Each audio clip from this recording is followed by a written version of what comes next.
Hey, what's up, guys? Welcome to Chayarali.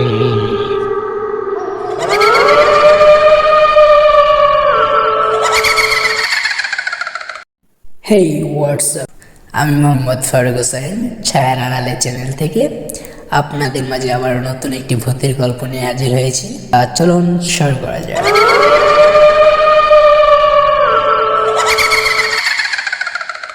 রাত যখন গভীর, গ্রামের শেষ প্রান্তে পুরনো বট গাছের নিচে বসেছিল কাশেম।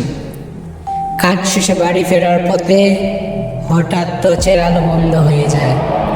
গাছের পাতার ফাঁক দিয়ে চাঁদের স্নান আলো টিকতে পড়ছে মাটিতে। অদ্ভুত নিস্তব্ধতা, চারপাশে যেন কোনো প্রাণ নেই।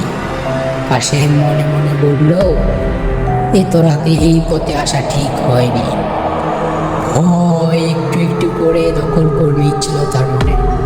হঠাৎ পেছন থেকে মৃত আওয়াজ, হাসির আওয়াজ শুনতে পেল সে পেছন ফিরে তাকালো, কিন্তু কেউ নেই।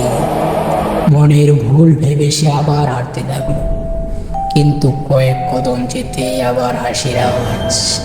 এবার আওয়াজটা আরো কাছে থেকে আসছে। কাশেমের শরীর শিউরে উঠল। সে জোরে জোরে হাঁটতে শুরু করলো, কিন্তু আওয়াজটা যেন তার পিছু ছাড়ছিল না। আচমকা তার সামনে এক সাদা ছায়া মূর্তি ফুটে উঠল, হাওয়ায় ভাসছে যেন। কাশেম ভয়ে জমে গেল। শীতল কণ্ঠে ছায়ামূর্তিটা বলল, তুই কি জানিস এই বট গাছের নিচে কত মানুষের প্রাণ গেছে? কাশেমের গলা শুকিয়ে গেল, কোনো উত্তর দিতে পারল না সে। ছায়াটি এগিয়ে এসে বলল, আমিও ছিলাম তাদের একজন। আজ আমার পালা, তোকে নেয়া। কাশেম দৌড়ে পালাতে চেষ্টা করল, কিন্তু তার পা যেন জমে গেল।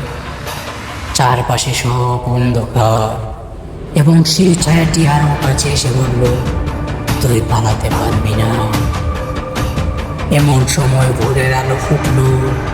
কাশেম হঠাৎ দেখল সে গাছের নিচে বসে আছে। রাতের সেই ভূতের ঘটনাটা স্বপ্ন ছিল না সত্যি, তা সে বুঝতে পারল না। কিন্তু তারপর থেকে কাশেম আর কখনো সেই রাস্তায় একা একা বের হয়নি। রাতের বেলায় সেই রাস্তা দিয়ে আর আসেনি।